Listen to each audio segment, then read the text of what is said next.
हरतालिका तीज के दिन फुलेरे का दर्शन करें। फुलेरा किस तरह से बनाया जाता है, इसी पत्ती लगाना चाहिए, कैसा फूल, हमको ये प्रश्न कल यहाँ से जाने के बाद आ चुका था सीहोर के ऑफिस में। और उसके बाद हमने पंडितों को कहा था कि एक फुलेरा तैयार कर रखें और उस फुलेरे का दर्शन सभी को लाइव कराएं, जिससे घर पर या मंदिर में आप शिव जी की जब आराधना करें तो उसके ऊपर फुलेरा बंधा होना चाहिए। जैसे ये शिवलिंग आपने बनाया बालू रेत का, मिट्टी का, जो शिवलिंग का निर्माण करा है, उस शिवलिंग का निर्माण करने के बाद में आपके मध्य में जब आप शिवलिंग बनाते हो घर के अंदर हॉल में या मंदिर में, तो ऊपर कोई कुंडी वगैरह लगी हो, पंखा लगा हो, उस पे से रस्सी बांध कर लेकर आकर इस फुलेरे को इस तरह से शिव जी के ऊपर लटकाया जाता है। इसको फुलेरा कहते हैं। ये भगवान शंकर का अखंड सौभाग्य देने का फुलेरा होता है, जिसको माता पार्वती जी, उमा, कात्यायनी देवियों ने इसका स्मरण किया। एक गोल होता है,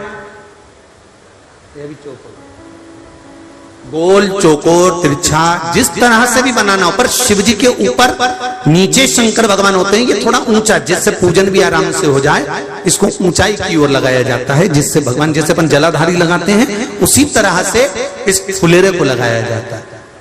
तो इस फुलेरे में कहीं ना कहीं पत्तियों को भी लगाना चाहिए। माला के साथ में कोई आम की पत्ती हुई, अशोक की पत्तियां हुई, उसका भी स्मरण इसमें आता है महाराज, उसका भी स्मरण। जैसे भगवान देवाधिदेव महादेव का शिवलिंग का दर्शन हो गए सबको फुलेरा का, अरे जम के तो बोलो, हो गए ना। और जितने लोग आस्था पर सुन रहे हैं, जितने लोग फेसबुक यूट्यूब पर सुन रहे हैं,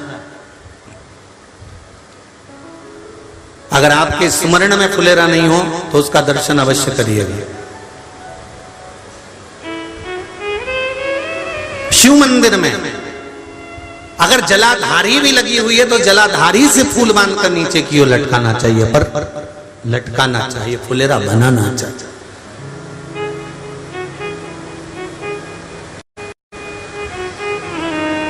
सात फल हैं फुलेरा के। कितने फल हैं? 7। ध्यान दीजिएगा। पहला, फुलेरा जो नारी व्रत करती आती है और व्रत कर्म उसका चलता रहता है, उस व्रत कर्म के अंतर्गत मान लो किसी कारणवश बीमारी में, कोई गमी के अंतर, कोई सूतक सावड़ के अंतर्गत अगर नारी पूजन नहीं कर पाती है, पूजन नहीं कर पाई और उसने केवल फुलेरे का दर्शन ही कर लिया, अपने पलंग पर पड़ी पड़ी भी फुलेरे का दर्शन कर लिया है, तो नारी को हरतालिका तीज के व्रत का फल प्राप्त हो जाता है। 7 फल हैं भगवान शंकर के हरतालिका तीज के फुलेरे का। पहला फल व्रत का मूल। दूसरा,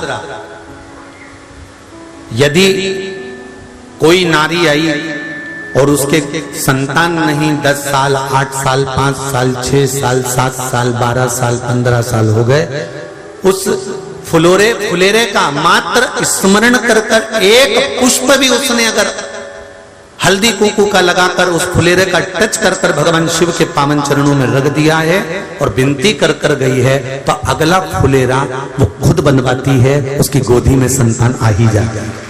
अगला फुलेरा वो खुद बनवाएगी, के जाएगी, जी अगली बार फुलेरा मेरी तरफ से बनवा देना, मंदिर में फुलेरा मेरी तरफ से लगवाना, अगली बार जब तुम पूजन करो तो फुलेरा मेरी तरफ से बनवाना। ये फुलेरे का महत्व।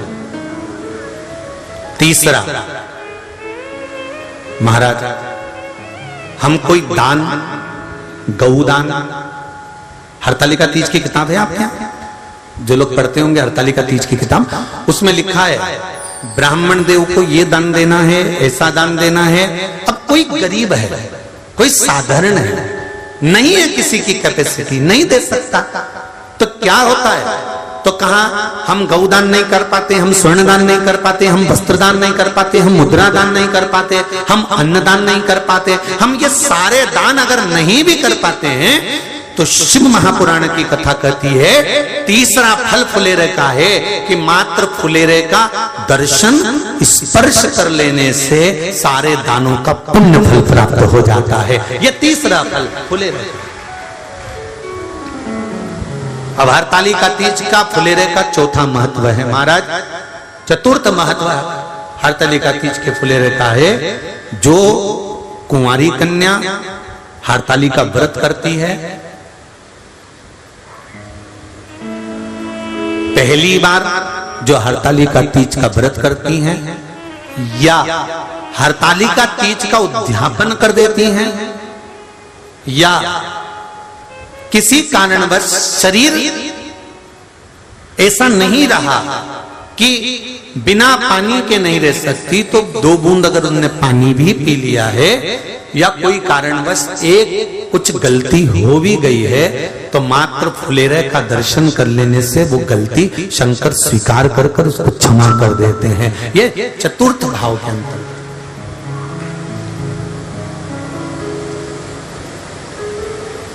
फुलेरे का अगला वर्णन करा गया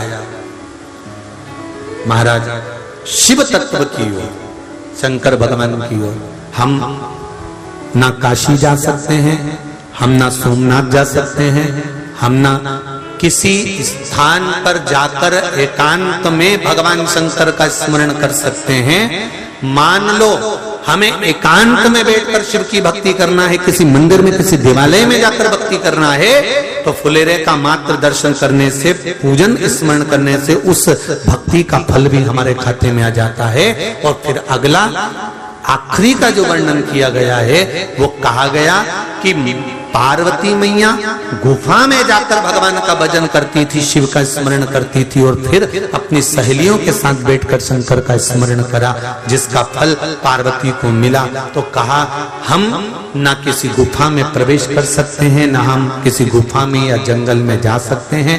इस फुलेरे के नीचे शंकर भगवान की जब अर्चना करते हैं, आराधना करते हैं, हरतालिका तीज के दिन फुलेरे के नीचे हम भगवान शिव की पूजन करते हैं, तो हमारा वन में किया गया भजन का फल ही हमको प्राप्त हो जाता है। ऐसे फुलेरे का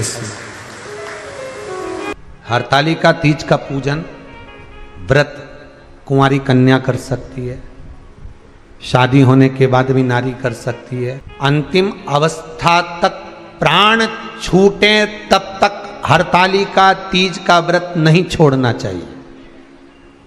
एक व्रत हमेशा याद रखो, एक एकादशी और एक हरतालिका। हाँ इतना जरूर है, ज्यादा शरीर बेकार हो गया, बुढ़ापा आ गया, शरीर नहीं साथ दे रहा, तो कुछ फल खा लो, कुछ चाय दूध जूस आप लेकर कर लो।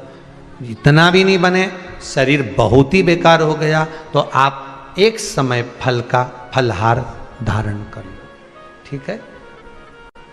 पर हरतालिका व्रत करने वाली माताएं भले उद्यापन कर दे तो उस व्रत को थोड़ा हल्का कर लो। उद्यापन करा मतलब तुमने व्रत को हल्का कर लिया, थोड़ा हल्का कर सकते। हरतालिका तीज का जो व्रत का उद्यापन करते हैं उसमें 5 चीज रखते हैं ना, 5 कपड़े स्त्री के, 5 कपड़े पुरुष के, 5 तरह का अनाज, 5 तरह का फलहार, 5 तरह का फल। तो 5 तरह का जो फल रखाता है हरतालिका तीज के उद्यापन में, दुनिया के लोग उस 5 तरह के फल को केला गिन ले, पपीता गिन ले, मौसम्बी गिन ले और अनार गिन ले, संतरा गिन ले, सब कुछ गिन लेते हैं, पर उस 5 तरह के फल में धतूरे को नहीं गिनते। पर शिव कथा में वर्णन आता है, हरतालिका तीज के उद्यापन में लिखा हुआ है सबसे पहले 5 फल अगर गिनना है तो उसमें पहले धतूरे को गिनो, क्योंकि शंकर को वो प्रिय होता है, शंकर उसको स्वीकार कर लेता है। और धतूरा शंकर भगवान को क्यों चढ़ाया जाता है उसका प्रसंग आपको पहले भी कहा, आज फिर कहते हैं। धतूरा जब हम भगवान शंकर को समर्पित करते हैं तो हमारा कोई कार्य अटक रहा होता है, जिस कार्य को बार बार एग्जाम में बैठ रहे हो, बार बार परेशान हो रहा है, बार बार इंटरव्यू देने जा रहे हो, नहीं हो रहा, एक बार धतूरे को हृदय से भगवान को प्रेम से, करुणा सागर मेरे शंकर को दिल से एक बार वो धतूरा भगवान से विनती कर कर उसको चढ़ाओ तो सही, भगवान तुम्हारा कार्य सफल कर देगा। पर दिल से चढ़ाना, हृदय। हरतालिका तीज की पूजन करने वाले को चाहिए कि बालू का, मिट्टी का शिवलिंग बनाना चाहिए। फुलेरा जो बनाया गया है ऊपर शंकर जी के ऊपर लटकाने के लिए, टांगने के लिए उसके नीचे शिव, पार्वती, गणेश जी की सुंदर बालू की मूर्ति बना लेना चाहिए, पार्थिव लिंग का निर्माण कर लेना चाहिए, शिव की आराधना करना चाहिए, जो फल आपके पास में हो शंकर को समर्पित करना चाहिए, पूजन करना चाहिए, आराधना करो। सबसे पहली पूजन हरतालिका तीज की प्रदोष काल के अंतर्गत हो जाना चाहिए, शाम के समय पर। प्रयास करो प्रदोष काल के समय पर पहली पूजन हो जाए तो ज़्यादा अच्छा। पर लोगों की आदत रहती है कि 8 बजे तक, 8:30 बजे तक, 9 बजे तक पहली पूजन करें, फिर दूसरी आराम से, फिर तीसरी, फिर आराम से, फिर चौथी। तो ऐसा सब अपने अपने हिसाब से। पर शास्त्र रीति कहती है कि प्रदोष का जो समय होता है, प्रदोष काल जो होता है, शाम का जो समय होता है, उस समय पर हरतालिका तीज की पहली पूजन हो, जिससे आपका स्मरण चित्त शंकर भगवान में उस घड़ी, उस पल, उस क्षण में आप शिव के हो जाएं और शंकर आपका हो जाए। हाँ, अगर किसी के आने में देरी हो, कोई आ नहीं पा रहा है, बहुत देरी हो रही हो, तो हरतालिका पूजन व्रत वर्णन करता है कि शिवलिंग का निर्माण, पार्वती जी की मूर्ति का निर्माण, गणेश जी का निर्माण और फुलेरा जो बनाया हुआ है, ये प्रदोष काल के पहले बनकर तैयार हो जाना चाहिए। प्रदोष काल के अंतर्गत फुलेरा नहीं बनना, फुलेरा पहले बन जाना चाहिए। और बहुत विशेष बात ध्यान रखिए हरतालिका तीज की, कि शंकर जी का जो आपने स्वरूप बनाया है, पाटे में, थाली में, चौकी पर, चौरंग पर जो स्वरूप बनाया है, वो पहले नहीं रखना है। पहले क्या बांधना है? फुलेरा। पहले फुलेरा बांधिए, उसके बाद उसके नीचे शंकर जी को रखिए। कई अब जो हरतालिका तीज का पूजन करते हैं तो उनके लिए हो गया, अब दूसरे के लिए भी सुन ले। जो नारी हरतालिका तीज का पूजन नहीं करती, व्रत नहीं करती, साधना नहीं करती, उसके लिए भी कहा गया कि आप अगर ये व्रत नहीं करते हो तो एक कार्य जरूर करना, कहीं पर फुलेरा बंधा हो, हरतालिका की पूजन हो रही हो, 5 मिनट 10 मिनट निकालकर अपने आसपास के किसी पौधे में से पत्तियां लेकर या पुष्प लेकर, 5 वृक्ष की पत्ती या 5 वृक्ष के पुष्प लेकर शंकर भगवान को जब पूजन हो रही हो, 5 मिनट माताएं जब पूजन कर रही हों, तब आप भी उस पुष्प को, उस पत्तियों को शंकर को समर्पित कर सकते हो। ये नहीं चढ़ा सकते तो 5 फल नहीं चढ़ा सकते तो 5 कुछ भी पुष्प आदि का आप शिव को समर्पित कर दो। पर क्यों चढ़ाया जाता है, किस लिए चढ़ाना चाहिए? तो कहा कन्या स्त्री अगर मान लो हरतालिका का व्रत नहीं करती, पूजन नहीं करती, आराधना नहीं करती, तो वो कन्या, वो नारी, वो स्त्री, वो पुरुष कार्य तो बहुत करेगा, दुकान भी 4 चलाएगा, व्यापार भी बढ़ाएगा, पर संपदा को जोड़ नहीं पाएगा। 1 रुपये कमाएगा, 1.25 रुपये खर्च वाला काम चलेगा।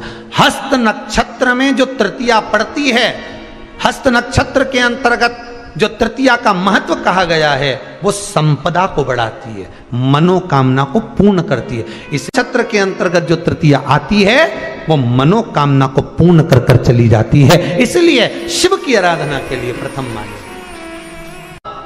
हस्त नक्षत्र में किया गया दान, हस्त नक्षत्र के अंतर्गत तृतीया के दिन किया गया पुण्य, हस्त नक्षत्र में तृतीया के दिन किया गया श्रृंगार, हस्त नक्षत्र में तृतीया के दिन करा गया अपना सुंदर सिंदूरा, भगवान का आनंद, 5 तरह के वस्त्र, 5 तरह के स्त्री के वस्त्र, पुरुष के वस्त्र, 5 तरह का फल, 5 तरह का अनाज, ब्राह्मण को बुलाकर ब्राह्मणी के साथ आप या तो ब्राह्मण से उद्यापन करवाएं या फिर आप स्वयं भी करते हैं तो शिव को समर्पित करके ब्राह्मण और ब्राह्मणी को भोजन कराकर वो भाग प्रदान करें। यही हरतालिका तीज के उद्यापन का वर्णन आता है। सुंदर भाव से हरतालिका माता आप सभी की मनोकामना पूर्ण करे।